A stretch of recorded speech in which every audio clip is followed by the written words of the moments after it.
When you're thinking about selling a product, the conversation here between me and Kevin that started and Stephanie came in on, do you go up in price or do you go down? Do you go up in price or do you go down? So if you're adding something else, after physio, after maintenance, does the price point need to get cheaper or more expensive, right? Now, I'm a fan of higher prices to less people. It's actually easier to sell something very expensive to 2 people than it is something cheap to 100 people. So again, that's a strategic point. This isn't about selling this to everyone. What if it's about selling something to 2 or 3 people that solves a big problem in their life at high value? Now, my conversation erupted. Who's the store that's just gone out of business? There's 2,500 units. Just gone bust last week in the US. Sears? Was it Sears? No, it wasn't. It wasn't Sears. Payless. It was Payless. Right? There you go. Payless. Right? Fuck. Yeah. Fuck. How much are you spending now? Like nothing. Pay nothing, right? Because they've all gone. The biggest bankruptcy or filing for bankruptcy in the US ever. 2,500 stores are gone. And the whole thing really, the reason it's happened, their business model was a race to the bottom. This was inevitable. That in the economy, when people think that they can survive in business, they're nearly always, their first step is, let's just do cheap. Like the Payless, the dollar stores, all these types of things, right? Which is kind of fine to a certain point. But what you're seeing now, the businesses that are thriving are going the other way, high end, completely opposite to the Paylesses and the dollar stores and whoever else. It's less people through the doors, but it's like, I don't need many customers if I'm selling a Ferrari at 100 grand profit margin, is my point.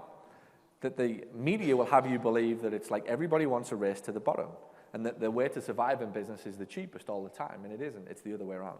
It's having the confidence to understand that you are better off selling something high priced to 2 people out of 20 than trying to get every single one of them to buy. The economy of the margin of scale that company will be at, where it'll be so, a couple of cents here and there for every product that we're selling, 1 month, 2 months, and that's all that'll have happened.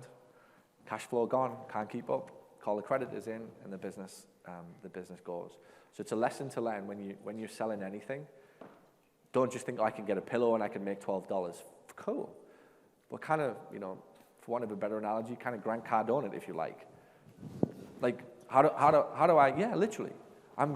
It's gonna take me the same energy to sell something, whether it's at $12 or $15. It's gonna take the same process that I sell up, whether it's $48 or $98, as it is to sell $998 item. And that's the point I'm trying to bring to your attention as you consider any of these items, anything that you're offering.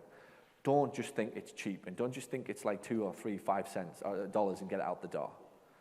Those companies are struggling now more than ever, and the companies that are winning are the ones who are charging. Magazines, for example, kind of $2, $3 things maybe 10 or 15 years ago, now $10, $12, $15 to buy a magazine, because they've just basically accepted they can't get a mass customer base, and they don't need one. So they just got more specific about who they're writing for to keep that crowd, and therefore the subscription is down, but the profits are up. So what do you want as a shareholder in a business? I don't really give a shit how many customers we've got. It's what profits am I getting at the end of the quarter. So just a mindset. Who's got some? Let's quickly share, 5 minutes. And the key thing I'm going to bring to your attention, we're probably going to spend literally 5 minutes on a few ideas. What most people would like is we spend a full hour on like the idea, and that's exciting and that's interesting, and I'm going to go back and sell this product.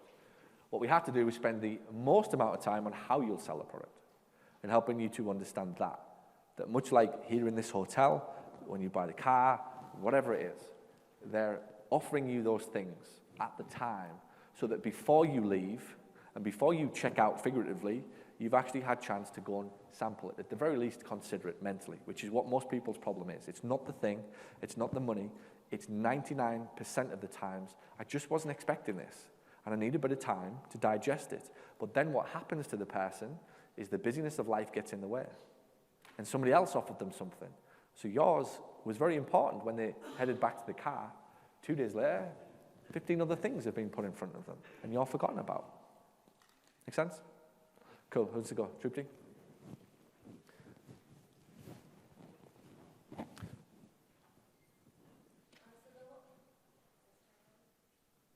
Should be. What I typically do when a patient is done with their care plan is I use the strategy I think that you taught us about asking them 3 questions. And that is, are you happy with how everything's gone so far? And they'll usually say yes. And then I'll say, do you want to continue to maintain this and or even get further ahead so that you can continue to do X, Y, and Z things and stay happy doing that? And then they'll usually say yes. And then I'll generally say, the follow-up question, the last question is, am I okay to tell you about my year of care plan?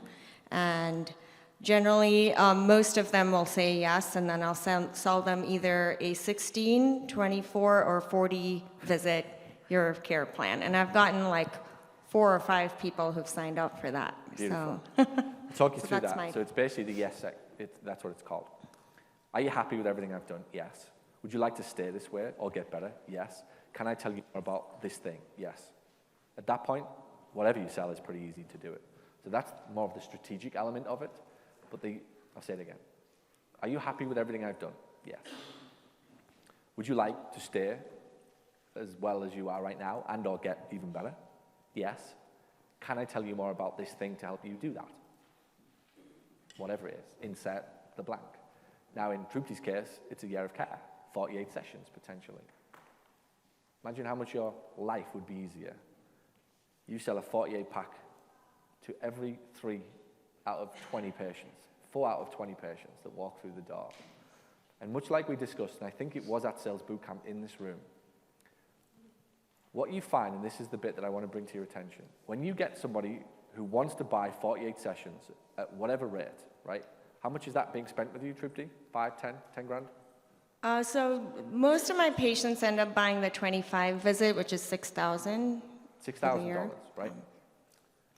I would wager that if the thing that we've spoken about today, which was the positioning of it, early doors, and a little bit more of them understanding what this year of care does and why it's important to them, that actually will bump. I guarantee it, and I'd be 100% sure that that will not only go from more people taking it, more people will take the higher product. So that'll bump from $6,000 to $10,000. But this is the real bit to understand why it's worth investing your time into creating something like this in your business and seeing this through. That person, if they spend $10,000 with you in 2019, by and large, 8 out of 10 of them will have that money in 2020. They'll have it in 21, they'll have it in 22, they'll have it in 2023. It's luxury money. It's over and above money that they need to live, which again is a big mindset shift for a lot of you. That we're all taught that everybody's on the breadline and everybody's just scraping by and everybody's kind of just, making ends meet. To a certain degree, there's probably 60% of the world that there are. But there'll be 20 or 30% of your customers more because the people who are making their way to you anyway are of a certain kind of economical, and not just economical, but more mindset that they care about their health, right? So you've already got those 2 things in your favor. They've proven to you that they're happy to pay a certain rate, and they've proven to you that they care about their health. When you factor in that anybody who is happy to spend $6,000 to $10,000 with you this year, your temptation is to think, oh great, I've got an extra 6 to 8. Mine would be, just don't fuck it up and you'll get it every year. Mm-hmm. You will. Because that person has that money.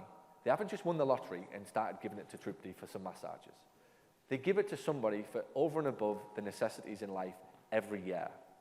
Whether it's a cruise, whether it's fucking massage envy, whether it's whatever, right? Somebody gets that extra money every year, by and large, that was just luxuries.